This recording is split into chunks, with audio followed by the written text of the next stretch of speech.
Sur les images, des hommes, des enfants, des femmes, pris de tremblements, le visage gonflé, tuméfié. Parfois, de la mousse sortant de la bouche. Ces images ont choqué le monde entier.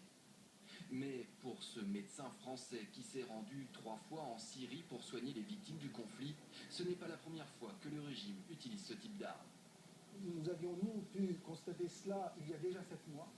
7 mois, on a vu de façon formelle constater l'utilisation d'armes chimiques en Syrie. Vous ne pouvez pas retrouver ces symptômes ailleurs, sauf dans la famille des gaz neurotoxiques, style VX, style gaz moutarde, et aussi, on oublie d'insister sur l'utilisation aussi du phosphore blanc en Syrie.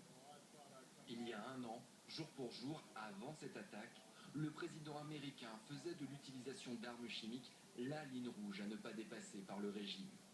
Une coïncidence de date qui pose question, surtout avec la présence des enquêteurs de l'ONU à Damas. Pour cet ancien officier militaire américain spécialisé dans l'armement chimique, ces vidéos ne sont pas fausses. Mais le responsable de ce massacre n'est peut-être pas celui que l'on montre du doigt. Le timing est vraiment étrange, surtout avec les inspecteurs de l'ONU si près du lieu du bombardement. Il faut aussi vous souvenir que l'utilisation d'armes chimiques a tellement été considérée publiquement comme une ligne rouge à ne pas franchir que les opposants au régime ont plus à gagner en accusant l'armée régulière que Bachar al-Assad n'avait lui-même d'intérêt stratégique à le faire. Une supposition balayée d'un revers de la main par les détracteurs de Bachar el-Assad, pour qui l'opposition n'aurait ni les connaissances, ni les moyens techniques pour concevoir, stocker et utiliser des armes chimiques.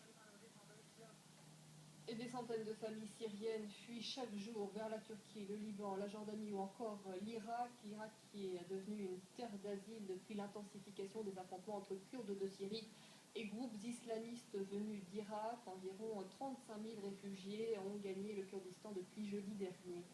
Cléa Broderst. Après des heures